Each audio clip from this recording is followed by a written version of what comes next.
अस्सलाम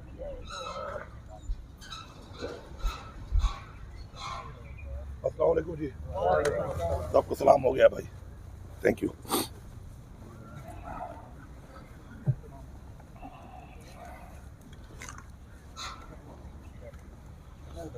जब रेडी हो तो बता दीजिए, मेरा गला का इन्फेक्शन है, ख़राब है थोड़ा। रेडी है जी? जी।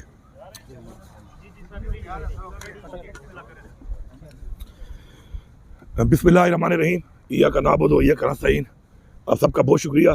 पहले मैं कुछ अहम बातों पे बात कर लूँगा, फिर क्वेश्चन आंसर आप बाद में कर सकते हैं। सबसे पहले तो मैं पूरी कौम को बताना चाहता हूँ कि इस वक्त जो हमारे मुल्क में दहशतगर्दी के हालात हैं और बिलखसूस बलूचिस्तान में और पख्तूनख्वा में जो हालात हैं, उसके ऊपर जो हमारे लीडर इमरान खान की हमेशा पॉलिसी रही है और हमारी वही पॉलिसी है कि इनका हल जो है वो सिर्फ मुज़ाकरात के ज़रिए हो सकता है और उसका अमली सबूत है हमारे पास। एक चीज़ होती है कि आप सिर्फ बात करते हैं, एक चीज़ होती है जो अमलन आपने की होती है और उसके रिजल्ट आए होते हैं। तो इमरान खान की जब हुकूमत थी तो आपने देखा कि मुल्क में दहशतगर्दी ख़त्म हो चुकी थी, लेकिन उसके फिर बाद जब हुकूमत हटाई गई, जिस तरीके से हटाई गई उस पर भी बड़े सवाल हैं। और जिन्होंने हटाई उस वक्त कहा कि हमने हटाई है, बाद में उन्होंने कहा कि जी बाजवा साहब ने हटवाई है। तो इससे बड़े क्वेश्चन उठते हैं और हमारे उस पर तफुज़ात थे, हैं और रहेंगे, और उसके लिए अपनी एक जंग हम लड़ रहे हैं। तो उस वक्त के हालात के बाद जब जैसे ही ये इन्होंने हमारी हुकूमत गिराई तो एक काम शुरू हो गया कि एक पार्टी तरीके इंसाफ को ख़त्म करने के लिए तमाम इदारों ने अपना मुकम्मल जितना भी जोर था वो उस पर लगाना शुरू कर दिया और हमारी पार्टी के लोगों को तोड़ना, हमारी पार्टी के कैंडिडेट को तोड़ना, प्रेस कॉन्फ्रेंसेज, छापे, जैली पर्चे, हर तरह की चीज़ें वो आप सबके सामने हैं, कौम के सामने हैं। और जब अपना फोकस यहाँ पे कर दिया तो जो असल काम था उनका उसे फोकस हटा दिया और उसका रिजल्ट ये निकला कि दोबारा वो चीज़ें जन्म लेने लगी और दोबारा दहशतगर्दों ने अपनी जड़ें उन एरियाज़ में इस्टेब्लिश कर ली। इसमें दरमियान में एक और चीज़ जो साथ साथ होती रही वो ये थी कि अवाम के दरमियान और इदारों के दरमियान एक गैप आ गया, एतमाद ख़त्म हो गया और वो एतमाद ख़त्म होने की वजह से मज़ीद ये चीज़ बढ़ती गई और इनको पता भी नहीं चल रहा था, क्योंकि जब अवाम आपके साथ ना हो तो आप ऐसी किसी जंग का और ऐसे इलाकों में आप उस चीज़ का मुकाबला नहीं कर सकते। हमारी एक 2200 किलोमीटर की एक तवील एक बॉर्डर है और ये बॉर्डर किसी ऐसे मुल्क के साथ नहीं है, ये वो मुल्क के साथ हमारी बॉर्डर है कि जिसमें 2 सुपर पावर्स ने सिर्फ जंग नहीं लड़ी बल्कि जंगें हारी हैं उन्होंने। वहाँ पर पहली जंग जो रशिया के साथ हुई उसमें तो पाकिस्तान ने भी एक तरह से वो जंग में हिस्सा लिया, बाकायदा जिहाद का ऐलान करके, और मैं समझता हूँ कि वो जंग सिर्फ अफगानिस्तान ने नहीं जीती, पाकिस्तान ने भी साथ मिलकर जीती वो जंग।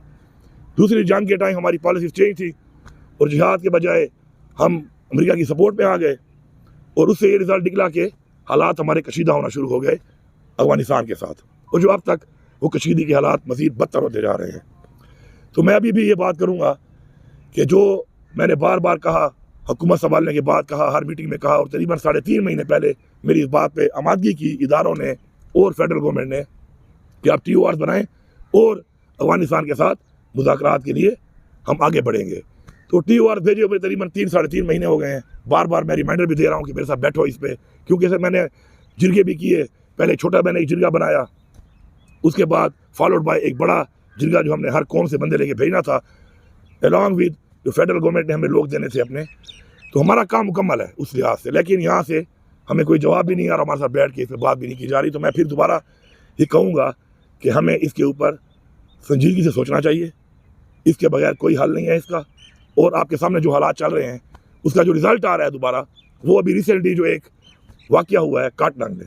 अब काटलांग का जो ये इलाका है, जहाँ जहाँ भी बॉर्डर कहीं पे जाके लगती है तो उसके नीचे के इलाके भी उससे ज़ाहिर बात है फिर मुतासर होना शुरू हो जाते हैं अगर आप प्रॉपरली अपनी रीड को बहाल ना करें। आप पूरे साउथ के में देख लें, नीचे के जो ज़िले हैं वो इस वक्त सारे के सारे जो है वो दहशतगर्दी की साथ में आए हुए हैं। इस तरह जो ऊपर वाला इलाका है इसमें भी 9 महीने पहले हमारे एक SSP जो है एजाज साहब शहीद हुए। यहाँ पर इधर ही दहशतगर्द मौजूद थे और उनसे मुकाबले में वो शहीद हुए, और इसी इलाके में इनके जो एलिमेंट्स हैं ये पाए जाते हैं। और उसके अंदर तो बड़े मेजर जिन पे बहुत बड़े हेड बनी थे 2 टेररिस्ट यहाँ पे मारे गए। लेकिन अनफॉर्चुनेटली कैपेसिटी की कमी है और ये फेडरल गवर्नमेंट की जिम्मेवारी है कि उसके अंदर हमारे 10 बेगुनाह शहरी खवातीन, बच्चे और हमारे शहरी जो है उसमें शहीद हो गए, जिस पे हम मजम्मत भी करते हैं और हमारी जिम्मेदारी भी है कि अपने शहर को हमें तहफ़्फ़ुज़ देना है। तो अब मैं जो हमेशा एक बात करता हूँ कि हर चीज़ में सियासत ना की जाए। मुझे निहायत ही अफसोस है फेडरल गवर्नमेंट के ऊपर, उनके मिनिस्टर्स पे और वज़ीर आज़म पे, कि जिस तरीके से हमारे शहरी शहीद हुए और इन्होंने उसको ऐसा रंग दिया जैसे कुछ हुआ ही ना हो, जबकि फेलियर इनका है। मैं यहाँ पे वादे करता हूँ कि इंटेलिजेंस बेस्ड ऑपरेशन होते रहते हैं उन एरियाज में जहाँ पे इत्तला मिलती है कि टेररिस्ट मौजूद है या कोई तश्कील आ रही है। उसमें हमारी पुलिस भी होती है, CRD भी काम करती है और आर्मी इदारे लॉ एनफोर्समेंट एजेंसी भी काम करती हैं। इस IBO के अंदर ना हमारी हुकूमत को पता था और ना हमारी पुलिस थी इसके अंदर। ये प्योर ऑपरेशन था और उन इदारों का था कि जो फेडरल गवर्नमेंट के नीचे आते हैं। बजाय अपनी कैपेसिटी बेहतर करने के, बजाय अपनी गलती मानने के, अफसोस करने के, उल्टा उसको एक और रंग देना मेरे ख्याल में आंखें बंद करने वाली बात है और आंखें बंद करने से ये मसले हल नहीं होते। हमारा ये फ़र्ज़ है कि कोलेटरल डैमेज पहले भी हुआ है आम शहरियों का, मुख्तलिफ जो मेजर ऑपरेशन हुए।